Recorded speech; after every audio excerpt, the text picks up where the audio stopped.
जो भी बाँझ औरत कुएं के अंदर जाती है तो वे प्रेग्नेंट हो जाती है। इसकी वजह जानकर आप लोग भी हैरान हो जाएंगे।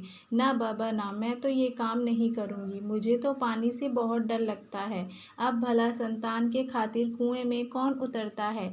जिसे भगवान ने संतान देनी होती है वैसे ही दे देता है। मुझे पूरा भरोसा है कि भगवान मेरी गोद ज़रूर हरी करेगा। इसीलिए मुझे ये सब करने की ज़रूरत नहीं है। मेरी भाभी ने तो माँ की बात सुनते ही मना कर दिया था। उसके चेहरे से डर साफ दिखाई दे रहा था। मेरी माँ के माथे पर बल पड़ गए थे। वे कहने लगी, क्या हो जाएगा अगर तुम कुएं में उतर गई तो? मर तो नहीं जाओगी ना? तुमने खुद अपनी आंखों से देखा है कि हमारी पड़ोसन सीमा की बहू पिछले 5 सालों से उसके संतान नहीं हो रहे थे। अब जब वे कुएं के अंदर गई तो भगवान ने उसे 3 बेटे दे दिए। लेकिन भाभी ने अब भी नहीं में अपना सर हिला दिया। वे कहने लगी, नहीं आंटी, इसमें कुएं का कोई कमाल नहीं है, बल्कि भगवान ने ही उस लड़की की किस्मत में संतान का सुख लिखा होगा, तभी तो उसे 3-3 बेटे दे दिए।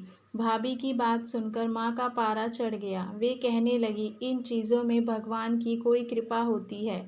तुम जैसे नास्तिक लोग क्या समझो। मुझे पता है जो लड़कियां शहर में शादी करके आती हैं वे तो गांव वालों को बेवकूफ़ समझती हैं। तुम भी अपने दिल में यही सोच रही होंगी कि तुम्हारी सास को क्या पता है, ये तो यूं ही बातें बनाती है। मगर ऐसा नहीं है। इन चीज़ों में भगवान का खास आशीर्वाद होता है, भगवान की खास नज़र होती है। अगर मैं तुम्हें सच बताऊं तो मेरा तो बिल्कुल भी दिल नहीं था कि मैं अपनी बहू को शहर से लेकर आऊं। मैं तो गांव की अपने जैसी ही सीधी साधी लड़की को अपने बहू बनाना चाहती थी। मगर क्या करूं, जब मेरी दोस्त ने मेरे सामने अपने हाथ जोड़ दिए तो मुझे मजबूरी में तुम्हें अपनी बहू बनाना पड़ गया। मगर तुम किसी खुशफहमी में मत रहना कि तुम मेरी दोस्त की बेटी हो तो मैं तुमसे कुछ नहीं कहूँगी। तुम्हारी शादी को 1.5 साल हो गया है। अगर तुम मुझे अब भी पोता नहीं दे पाई तो मैं तुम्हें यहाँ से चलता कर दूंगी और अपने बेटे के लिए गांव की ही कोई सीधी साधी लड़की ले आऊंगी। मेरे बेटे को रिश्तों की कोई कमी नहीं है।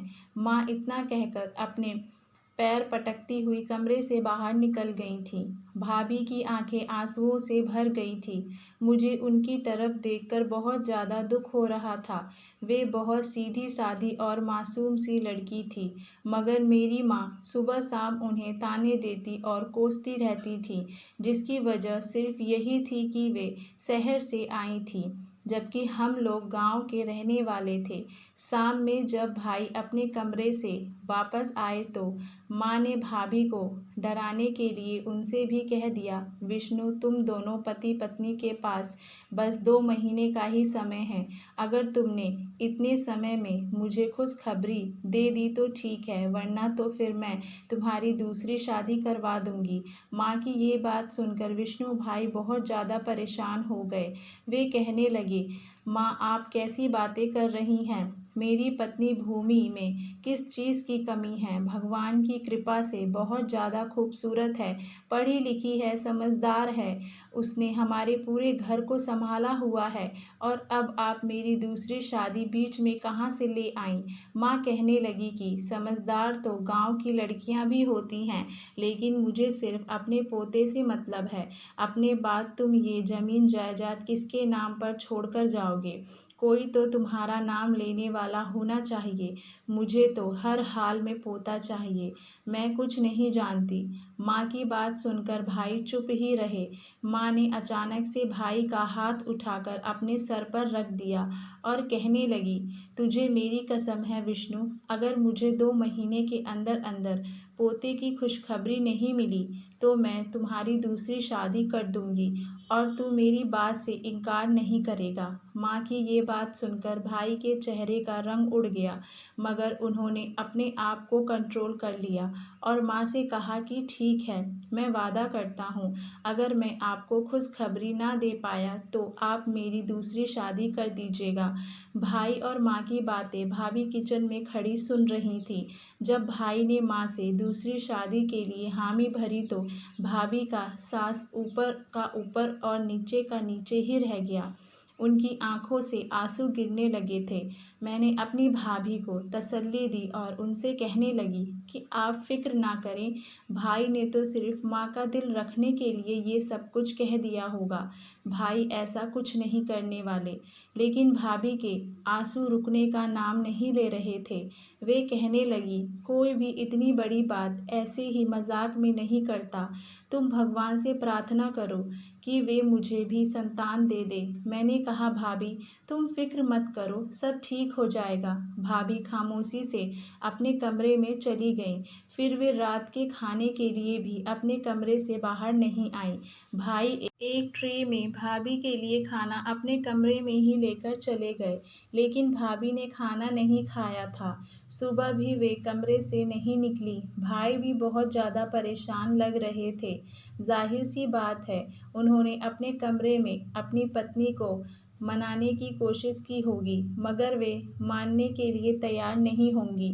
बात ही ऐसी थी कि वे कैसे मान जाती। भाई भी खाना खाए बगैर ही अपने काम पर चले गए थे। ये बात माँ को बहुत बुरी लगी थी। जैसे ही भाई घर से अपने काम के लिए निकले, माँ आंगन में पड़े तख्त पर आकर बैठ गईं और अपना मुंह भाभी के कमरे की तरफ कर लिया। माँ ऊंची आवाज़ में कह रही थी कि कोई भी लड़का यूं ही किसी लड़की के पीछे नहीं आता, लड़की की तरफ से ही होगा इशारा मिलता है, तभी लड़का उसका दीवाना होता है। मैंने तो हेमा से कह दिया था कि तुम्हारी बेटी में ही कोई खराबी है, मगर वे तो मेरे पैर पड़ गई थी, हाथ जोड़ने लगी, कहने लगी, नहीं नहीं, मेरी बच्ची तो बहुत मासूम है, आप उसको अपने बेटे के लिए पसंद कर लें। अगर ये लड़की शरीफ होती तो क्या इसके ये तरीके होते। इसकी वजह से इसका पति भूखा घर से बाहर काम पर चला गया। मेरा बेटा 27 साल का हो गया था। आज तक बगैर नाश्ते के मैंने उसे घर से नहीं जाने दिया, मगर जब से ये शहरी औरतें हमारे घर में आई हैं, तब से यही सब कुछ हो रहा है। मेरा मासूम सा बच्चा, इससे शादी करके तो उसकी ज़िंदगी खराब हो गई। माँ भाभी को बहुत कड़वी कड़वी बातें सुना रही थी। मैं अपने कमरे में बैठी ये सोचने पर मजबूर हो चुकी थी कि कोई अपनी दोस्त की बेटी के साथ ऐसा कैसे कर सकता है। इतना बुरा व्यवहार तो कोई अनजानों के साथ भी नहीं करता। असल में हुआ कुछ ऐसा था कि भूमि भाभी जब शहर में रहती थीं और कॉलेज जाया करती थीं, तो आवारा लड़कों का एक गिरोह उनका पीछा करने लग गया था। उस गिरोह का जो लीडर था, वे भूमि भाभी से प्यार करने लगा था और उससे शादी करना चाहता था, लेकिन वे एक बिगड़ा हुआ लड़का था और ना ही उसका ताल्लुक किसी अच्छे खानदान से था। वे एक आवारा किस्म का लड़का था, इसीलिए आंटी ने उसका रिश्ता लेने से मना कर दिया। आंटी की सिर्फ एक ही बेटी थी, उसके अलावा उनका कोई और नहीं था और उसके सर पर उसके पति का साया भी नहीं था।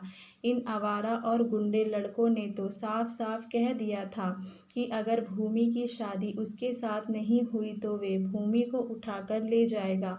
उन गुंडों की ये बात सुनकर आंटी के तो होश ही उड़ गए थे।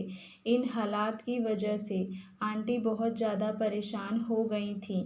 अगर कोई और बात होती तो वे कभी भी अपनी बेटी का रिश्ता गांव में नहीं करतीं, लेकिन जब उन्होंने देखा कि हालात इतने ज़्यादा ख़राब हो गए हैं, तो उन्होंने माँ से कहा कि तुम मेरी बेटी अपने बेटे के लिए ले लो। पहले तो ये बात सुनकर माँ बहुत ज़्यादा खुश हुई थी। वे कहने लगी, हाँ हाँ क्यों नहीं।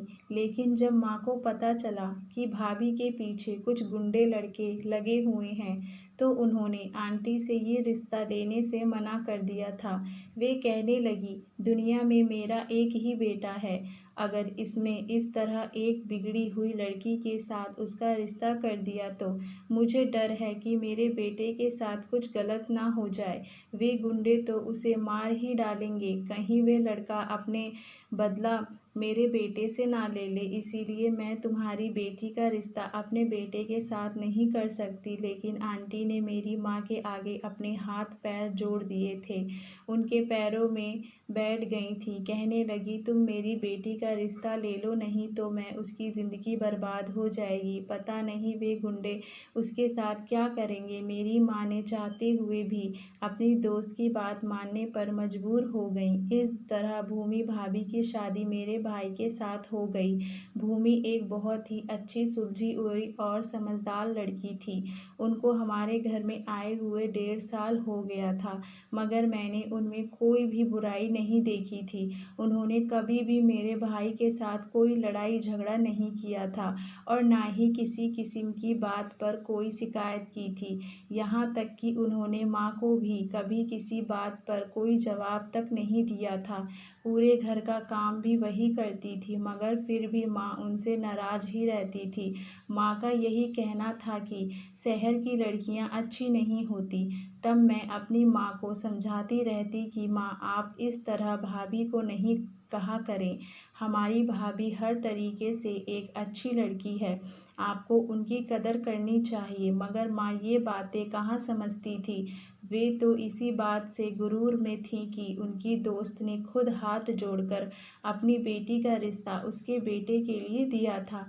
इस वजह से वे अपनी नज़रों में भगवान बन बैठी थीं और जो भी बात उनके मुंह में आती वे भाभी को सुना देती। माँ के ये तौर तरीके देखकर मैं बहुत डरती रहती थी। मुझे तो इस बात का डर था कि कहीं जो कुछ वे भाभी के साथ कर रही हैं वे मेरे सामने ही ना आ जाए, कहीं अपने माँ के किए की सज़ा मुझे ना मिले। जब मैं अपनी माँ से ये बात कहती तो वे आगे से कहती कि तुम्हारे साथ ऐसा कुछ नहीं होगा, तुम बेफिक्र रहो, तुम घर की 4 दीवारी में पली बड़ी हो, तुम्हारे पीछे कौन सा कोई लड़के लगे हुए हैं जिसकी वजह से तुम्हें ससुराल में जाकर ये सब बातें सुननी पड़ेगी।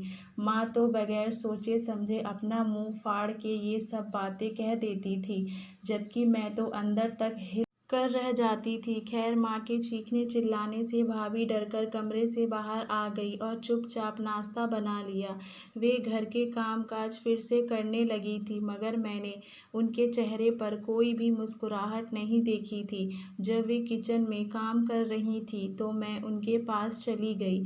मुझे देखते ही वे मेरे गले लगकर रोने लगी और कहने लगी, देख लो, तुम्हारी माँ मेरा घर उजाड़ना चाहती हैं और वे अपने लिए दूसरी बहू लेकर आना चाहती हैं। जब तुम्हारी दूसरी भाभी इस घर में आ जाएगी तो मैं ये घर छोड़कर हमेशा हमेशा के लिए चली जाऊंगी।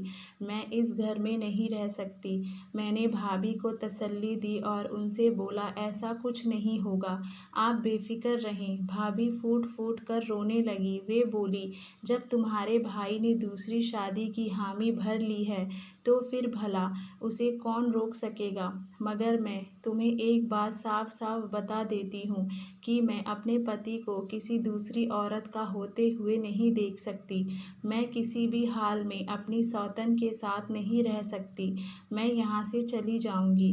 मैं हंसी और भाभी से कहने लगी, भाभी, इतना सीरियस होने की ज़रूरत नहीं है, सब कुछ ठीक हो जाएगा। फिर मैंने भाभी को मशवरा दिया, आज जब भाई आपको मनाने की कोशिश करें तो आप उनसे झगड़ा ख़त्म कर लीजिएगा और फिर उनसे कहना कि वे आपको शहर लेकर चले जाएं और आपका चेकअप किसी अच्छे से बड़े डॉक्टर से करवाएं। भगवान की कृपा से आपके यहाँ भी संतान हो जाएगी।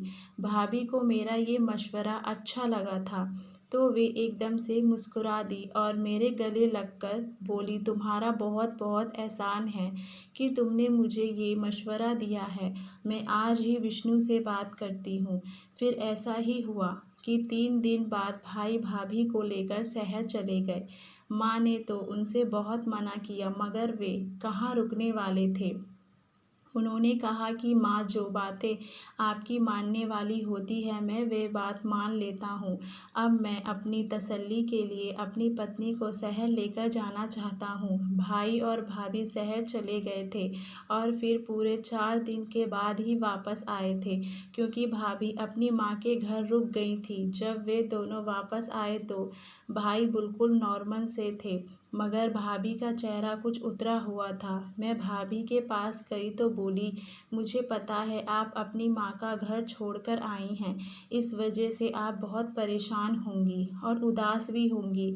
आपका दिल अपनी माँ को छोड़कर आने का नहीं कर रहा होगा, मगर आप फ़िक्र ना करें, मैं आपका दिल बहलाने की पूरी कोशिश करूँगी। भाभी की आंखों में एकदम आंसू आ गया। वो कहने लगी, नहीं ये बात नहीं है, मेरी परेशानी की वजह कुछ और ही है। मैं बोली, अच्छा क्या बात है? मुझे इस बात की उम्मीद नहीं थी कि भाभी मुझे कोई ऐसी बात बताएंगी कि मेरे सर पर कयामत टूट पड़ेगी। भाभी ने रोते हुए मुझे बताया कि वे बांझ हैं। डॉक्टर ने उनसे कहा कि वे कभी भी संतान को जन्म नहीं दे सकेंगी। उनकी बात सुनकर मैं हैरान रह गई। मैं भाभी से कहने लगी कि ये कैसे हो सकता है? भाभी कहने लगी, मुझे तो खुद नहीं पता मेरे साथ क्या हो रहा है। मुझे खुद यकीन था कि एक ना एक दिन मेरे घर में बच्चे खेलेंगे। मेरे घर में भी बच्चों की किलकारियों की आवाज़ गूंजेगी। अब तुम ही मुझे बताओ मैं क्या करूं? मैं बोली, भाभी, भाई इस बारे में क्या कहते हैं? भाभी कहने लगी, तुम्हारे भाई ने कहा है कि तुम वहाँ मेरा पूरा साथ देंगे। अगर मैं उन्हें संतान नहीं दे सकी तब भी वे मुझे नहीं छोड़ेंगे और मेरी हर चीज़ का ख्याल रखेंगे। मुझे कोई परेशानी नहीं होने देंगे। मैंने भाभी से पूछा, तो क्या भाई दूसरी शादी कर लेंगे? भाभी से अपना सर झुका दिया और कहने लगी, मेरे सामने तो उन्होंने यही कहा है कि वे दूसरी शादी नहीं करेंगे, मगर तुम तो सब कुछ जानती हो ना। पहले ही वे अपनी माँ के सर की कसम खा चुके हैं। मुझे तो यही लगता है कि अब उनकी दूसरी शादी होकर ही रहेगी। मैं बोली, भाभी, अब आपने क्या सोचा है? आप क्या करेंगी? भाभी ने उदासी से कहा, अब मैंने क्या करना है? अब मैंने सब कुछ हालातों पर छोड़ दिया है। मेरे हालात ही तय करेंगे कि मेरी मंजिल क्या है। उस समय मैंने भाभी से कहा, आप एक बार माँ की बात मान लो और उनकी खुशी के लिए इस कुएं में उतर जाइए। मैं जानती हूँ आपको डर लगता है, मगर फ़िलहाल आपके लिए यही ठीक रहेगा। माँ कम से कम 2-3 महीने तो इंतज़ार कर लेंगी। जब 2-3 महीने के बाद माँ भाई की शादी का कहेंगी तो आप एक बार फिर से कुएं में उतर जाइएगा। इस तरह हम माँ के सामने भाई की दूसरी शादी से टालते रहेंगे और फिर आखिर में वे दिन भी आ जाएगा जब भाई में इतनी हिम्मत पैदा हो जाएगी कि वे खुद माँ से कह देंगे, मैं दूसरी शादी नहीं करना चाहता। भाभी कुछ सोचकर बोली कि तुम ठीक कह रही हो, मगर मुझे पानी से बहुत डर लगता है। मैं बोली, भाभी आप अपने डर को छोड़ दें। अपने पति को खोने से तो बेहतर है कि आप एक बार कुएं में उतर जाइए। जब इस बार माँ आपसे कहेंगी कि मेरे साथ कुएं पर चलो, तो आप फ़ौरन मान जाना। भाभी ने मेरी बातों पर हाँ में सर हिला दिया। माँ ने जब भाई से पूछा कि भूमि के बारे में डॉक्टर ने क्या कहा है, तो भाई बोले, डॉक्टर ने कहा है आपकी बहू बिल्कुल ठीक है, उसे किसी तरीके की कोई बीमारी नहीं है और बच्चे पैदा होने में जो देर हो रही है वे भगवान की तरफ से ही है। माँ कहने लगी, भूमि अभी भी तुम्हारे पास समय है, मेरे साथ कुएं पर चलो। मैंने बहुत सी बांझ औरतों को संतान को जन्म देते देखा है। तुम तो फिर भी पूरे तरीके से ठीक हो, तुम्हें कोई बीमारी भी नहीं है। इस हालत में तो तुम्हें जल्द ही बच्चा हो जाएगा। भाभी कहने लगी, माँ जी, अगर आपकी खुशी इसी में है तो मैं आपके साथ चली जाती हूँ। भाभी की बात सुनकर माँ बहुत ज़्यादा खुश हो गई। वे जल्दी से उठकर भाभी का माथा चूमने लगी और कहने लगी, अगर तुम मेरी ये बात पहले ही मान लेती तो मैं तुम पर इतना गुस्सा नहीं करती। चलो जल्दी से, अब तुम तैयार हो जाओ, मैं तुम्हें वहाँ तक ले जाती हूँ। भाभी ने हाँ में सर हिला दिया और उठकर कमरे में चली गईं। भाभी जब कमरे से बाहर आईं तो मुझसे कहने लगी कि मेरे लिए भगवान से प्रार्थना करना, भगवान मेरे साथ सब कुछ अच्छा करेगा। मैंने भी उन्हें तसल्ली दी और उनसे कहने लगी कि आप बिल्कुल भी फ़िक्र ना करें, भगवान सब कुछ ठीक कर देगा। भाभी माँ के साथ चली गईं। 3 घंटे बाद ही वे लोग वापस आए। जब भाभी वापस आईं तो मैंने उनसे पूछा, आपका एक्सपीरियंस कैसा रहा? तो वे उदासी से बोली, भाभी मैंने अपनी ज़िंदगी में बहुत सारे एक्सपीरियंस करने हैं, तुम फ़िक्र मत करो, मैं धीरे धीरे सब कुछ सीख लूँगी। मुझे भाभी की तरफ देखकर बहुत ज़्यादा अफ़सोस हुआ था। उसी समय मैंने हाथ जोड़कर भगवान से प्रार्थना की, मेरी भाभी के लिए सब कुछ आसान कर दे और उन्हें संतान की खुशी दे दे। ऐसे ही समय बीत रहा था। एक दिन भाभी किचन में काम करते हुए चकराकर नीचे गिर गईं। भाभी को गिरता हुआ देखकर मेरी चीख निकल गई। ये तो भगवान का शुक्र था कि उस समय भाई घर पर ही थे। भाई फौरन भाभी को उठाने किचन में आए और भाभी को सहारा देकर उठाया और कमरे में ले जाकर लिटा दिया। मैंने उसके ऊपर पानी के छींटे डाले जिससे वे होश में आ गई थी। माँ कहने लगी, विष्णु जल्दी से जाओ और दाई को बुलाकर लाओ, मुझे तो लगता है कि कोई खुशखबरी है। भाभी कहने लगी, नहीं माँ, अभी इतनी जल्दी खुशखबरी कहाँ से आ सकती है। असल बात ये है कि आजकल मैं बहुत टेंशन में रहती हूँ। मुझे हर समय यही फिक्र लगी रहती है कि क्या मैं माँ बन पाऊँगी या नहीं। बस इसी वजह से चकरा कर गिर गई। कोई बात नहीं है, थोड़ी देर आराम करूँगी तो मैं ठीक हो जाऊँगी। मगर माँ तो कुछ सुनने के लिए तैयार ही नहीं थी। उन्होंने ज़बरदस्ती भाई को भेज दिया। वो दाई को बुलाकर ले आए। दाई ने जब भाभी को चेक किया तो वो कहने लगी, मुबारक हो, तुम्हारी बहू माँ बनने वाली है। वे उम्मीद से है। ये खबर सुनकर मैं और भाभी और भाई तीनों दंग रह गए थे। माँ खुशी से फूले नहीं समा रही थी। उन्होंने जल्दी से अपने पर्स से 500 निकालकर भाई के हाथ में रखा और कहने लगी, जाओ इन पैसों से मिठाई लेकर आओ, मैं पूरे गांव में मिठाई बांटूंगी। भगवान ने मुझे इतने दिनों बाद खुशखबरी दी है। लेकिन भाई ने नहीं में सर हिला दिया और कहने लगे, माँ मुझे आजकल की इन दाइयों पर यकीन नहीं है, इसीलिए आप इतनी खुशी ना मनाएं। आज के दौर में तो दाई का भरोसा ही नहीं। जब भूमि आपसे कह रही है कि वे माँ बनने वाली नहीं हैं, तो फिर ऐसे ही होगा। अब अगर आप पूरे गांव में मिठाई बांटेंगी तो सब में हमारा मजाक उड़ेगा। माँ को गुस्सा आ गया। वे कहने लगी, विष्णु अगर मुंह अच्छा ना हो तो इंसान को बात ही अच्छी कर लेनी चाहिए। भगवान ने आज मुझे खुशखबरी सुनाई है तो तुम ये सब कुछ कह रहे हो। मेरी खुशी को मातम में मत बदलो।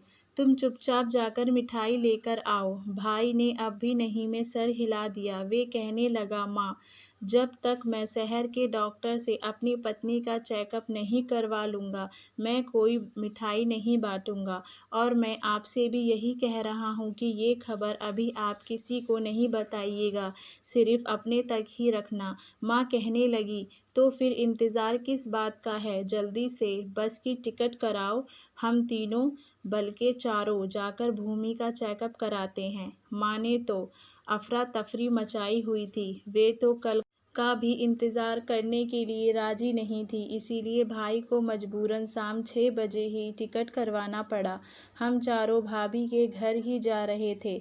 भाभी सारे रास्ते में बहुत ज़्यादा उदास और परेशान थी, जबकि माँ को तो जान पर बनी हुई थी। वे भाभी को हंसाने की कोशिश कर रही थीं और कहने लगी, अगर तुम इस तरह नाराज़ रहोगी तो बच्चे की सेहत पर बुरा असर पड़ेगा। खुश खुश रहो ताकि मेरा होने वाला पोता खूबसूरत और तंदुरुस्त पैदा हो। माँ की ये बातें सुनकर भाभी और ज़्यादा परेशान होने लगी। खैर हम रात को देर से ही आंटी के घर पहुँचे थे। माँ तो चाहती थी कि उसी समय जाकर भाभी का चेकअप करवा दे, मगर आंटी ने कहा कि ऐसी भी क्या जल्दी है, आप सुबह आराम से डॉक्टर के पास जाना। सुबह 9 बजते ही माँ ने शोर मचा दिया था कि उन्हें डॉक्टर के पास जाना है। तब भाई ने माँ से कहा, माँ भगवान का नाम ले और थोड़ा सब्र कर, अभी तो अस्पताल भी नहीं खुले होंगे। और फिर आखिरकार बहुत मुश्किल से माँ ने 10 बजे तक का इंतज़ार किया और 10 बजते ही माँ शोर मचाकर भाभी को अस्पताल लेकर ही चली गईं। मुझे बहुत ज़्यादा फिक्र थी। मुझे यही लग रहा था कि जब वे लोग वापस आएंगे तो उनके चेहरे का रंग उतरा हुआ होगा, मगर यहाँ तो चमत्कार ही हो गया। जब वे तीनों वापस आए तो वे खुशी से फूले नहीं समा रहे थे। भाभी तो जगमगा रही थी। मैं बोली, क्या हुआ भाभी?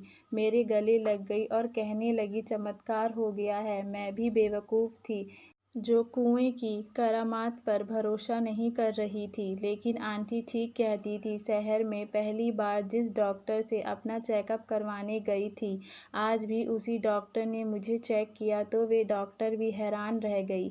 वे कहने लगी, ये तो नामुमकिन है। ये कैसे हो गया? मुझे तो किसी भी हाल में नहीं लगता था कि तुम माँ बन पाओगी।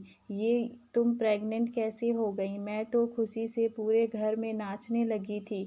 इसके बाद हम 3-4 दिन आंटी के घर पर ही रहे और फिर वापस अपने घर आ गए।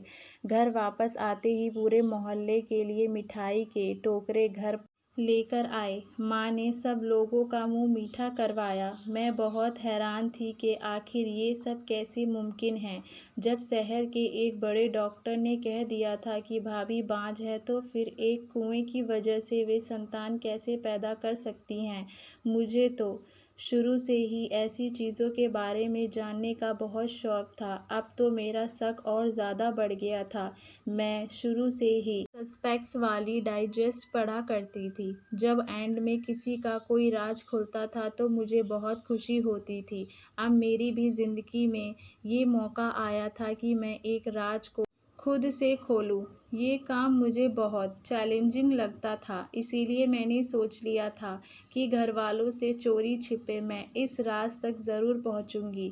और इसके लिए मैंने अपनी एक दोस्त आरती से मदद लेने की कोशिश की। मैंने उनसे कहा कि आरती, मैं गांव की मशहूर कुएं का राज मालूम करना चाहती हूँ। तो वे कहने लगी कि हाँ, मैं भी इसके बारे में जानना चाहती हूँ। बस फिर हम दोनों ने ये फैसला किया कि हम दोनों दोस्त एक दिन भेष बदलकर इस कुएं पर जाएंगे। आरती ने हामी भर ली थी और फिर हम दोनों अगले दिन चादर पहनकर अपने आप को छिपाकर इस कुएं पर चली गईं। मुझे तो लगा था कि वे कुआं वीरान सा होगा, वहाँ कोई भी आदमी नहीं होगा। मगर यहाँ मेरी गलतफहमी थी। जब हम दोनों वहाँ पहुँचे तो कुएं के पास ही एक औरत बैठी थी। वे कहने लगी, तुम दोनों को क्या परेशानी है? मैं जल्दी से आगे बढ़कर बोली, सिर्फ मुझे परेशानी है, मुझे संतान चाहिए। ये मेरी देवरानी है, मेरे साथ ऐसे ही आई है, कुएं के पास बैठी है। आरती कहने लगी, मुझे लोग बीवी जी कहते हैं और मैं इस कुएं की रखवाली पर बैठती हूँ। तुम मुझे 500 दे दो और फिर इस कुएं में एक डुबकी लगा लो, फिर तुम्हें भगवान की मदद से संतान हो जाएगी। 500 के बारे में सुनकर मैं तो हैरान रह गई थी। मेरे पास तो इतने पैसे नहीं थे, मगर मेरी दोस्त आरती ने अपने पर्स से 500 निकालकर इस औरत को दे दिए और फिर उस औरत ने मुझे इस कुएं में उतरने की इजाज़त दे दी थी। जब मैं कुएं से बाहर आई तो उस बीवी जी ने मुझे अपने पास बैठा लिया और मेरे हाथ में एक पैकेट रख दिया। वो कहने लगी, ये दवाई तुमने पूरे 1 हफ्ता अपने खाने में मिलाकर खाना है। भगवान की कृपा से तुम्हें संतान हो जाएगी। आरती ने मेरी तरफ सवालिया नज़रों से देखा। मैं भी परेशान थी। मैं सोच रही थी कि हमारे इतने पैसे भी खर्च हो गए, हमारे हाथ यहाँ का कोई राज भी नहीं आया। इसीलिए मैंने जल्दी से उनसे कहा कि बीवी जी, मुझे कोई संतान नहीं चाहिए। असल में मैं शहर से आई हूँ और एक रिपोर्ट मुझे पता चला था कि ये कुआं बहुत मशहूर है। आप मुझे इस कुएं के राज के बारे में नहीं बताओगी तो मैं आपको पूरे मीडिया में बदनाम कर दूंगी। आप पर धोखाधड़ी का केस भी कर सकते हैं। पुलिस भी आपको पकड़ कर ले जा सकती है। मेरी ऐसी बातें सुनकर बीवी जी की आंखों में आंसू आ गया। वे कहने लगी, भगवान के लिए मेरे साथ इतना बड़ा जुल्म मत करना। मैं तुम्हें सब कुछ सच सच बता दूंगी। फिर उस औरत ने जो कुछ भी हमें बताया वे बहुत दुख की बात थी। वे औरत हमारे गांव की नहीं थी, बल्कि दूसरे गांव से आई थी। वहां पर ही उसका पूरा खानदान रहता था, मगर वहां पर बाढ़ आ गई थी और सब कुछ बहा कर ले गया। उसके माता पिता भी उस बाढ़ में बहकर चले गए, सारे रिश्तेदार भी खत्म हो गए और जो उसके घर की ज़मीन थी उस पर भी गांव के चौधरी लोगों ने कब्जा कर लिया था। उस लड़की के पास रहने के लिए अब कोई भी ठिकाना नहीं था और ना ही कोई रिश्तेदार बचा था। वो अकेली रह गई थी, वहाँ जगह जगह मारी मारी फिर रही थी और फिर इस तरह वो हमारे गांव में आ गई। मगर यहाँ भी लोगों ने 2 वक्त की रोटी देने के बाद उस पर अपने दरवाजे बंद कर लिए थे। वे सर छिपाने की तलाश में इस कुएं तक जा पहुंची थी। यहाँ वाले तो लगी थी, मगर उसे अपना पेट पालने के लिए कुछ खाने की भी ज़रूरत थी, मगर उसके पास पैसे नहीं थे, तो फिर वो कहाँ से खाने पानी का इंतज़ाम करती। वे लड़की एक हकीम ख़ानदान से ताल्लुक़ रखती थी। उसके बाप दादा बहुत ही बड़े और मशहूर हकीम थे। उसने लोगों को पहले अपनी दवाई देकर कमाना चाहा, मगर लोगों ने इसकी तरह कोई ख़ास तवज्जो नहीं दी। तब उसने सोचा क्यों ना वो इस गांव के कुएं के बारे में ये बात उड़ा दे कि जो भी बाँझ इस कुएं में उतरेगी वे संतान वाली हो जाएगी। और फिर उसने इस कुएं को क़यामत का कहकर लोगों को अपने तरफ ध्यान देने पर मजबूर कर दिया। और फिर यही हुआ, उसने पूरे गांव में मशहूर कर दिया कि इस कुएं पर भगवान का आशीर्वाद है और जो औरत भी इसमें डुबकी लगाएगी वे प्रेग्नेंट हो जाएगी। फिर जब कोई औरत इस कुएं में डुबकी लगाने आती ये उसे अपने हाथ की बनी हुई दवाई खाने के लिए दे देती। दरअसल वे जड़ी बूटी थी जिससे औरत के अंदर के तमाम बीमारियां ख़त्म हो जाती और उसके शरीर की सारी बीमारियों का इलाज हो जाता था। इंसान तो प्रार्थना कर सकता है, दवा कर सकता है, लेकिन असर तो भगवान ने करना होता है। फिर यूं ही हुआ कि बीवी जी के हाथ में भगवान ने क़यामत रख दी। वे जिसको भी वो जड़ी बूटियां वाली दवाई देती उसके यहाँ संतान हो जाती और लोग यही समझते रहे कि इनमें कुएं का कोई करिश्मा है। अब वो लोग भी बीवी के पास आने लगे थे जो हकीम का सुनकर कभी नहीं आते थे। इस तरह बीवी जी मेहनत से कमाकर अपना गुजारा कर रही थी। उसने बहुत सी औरतों की मदद की थी। मैंने जब उनकी सारी बात सुनी तो उनसे बोली कि बीवी जी आप फ़िक्र ना करें, हम आपका राज राज ही रखेंगे, आपका ये राज कभी भी कोई नहीं जान सकेगा। उसने हमारा शुक्रिया अदा किया और हम दोनों वापस घर आ गई थीं। हम ये सोचने पर मजबूर हो गई थी कि 9 औरतों ने किस खूबसूरती के साथ गांव की औरतों की बीमारियों को ठीक कर दिया था और अपनी रोजी रोटी का इंतज़ाम कर लिया था। इस औरत की वजह से हमारी भाभी तलाक से बच गई थी। अब तो मैं हर औरत को यही मशवरा देती हूँ कि वे भी इस कुएं के पास जाएं, क्योंकि इस कुएं में भगवान का आशीर्वाद है। मेरी बातें सुनकर मेरी माँ भी हंस देती और कहती, देखा ना तुम मेरी बात मान ही गईं।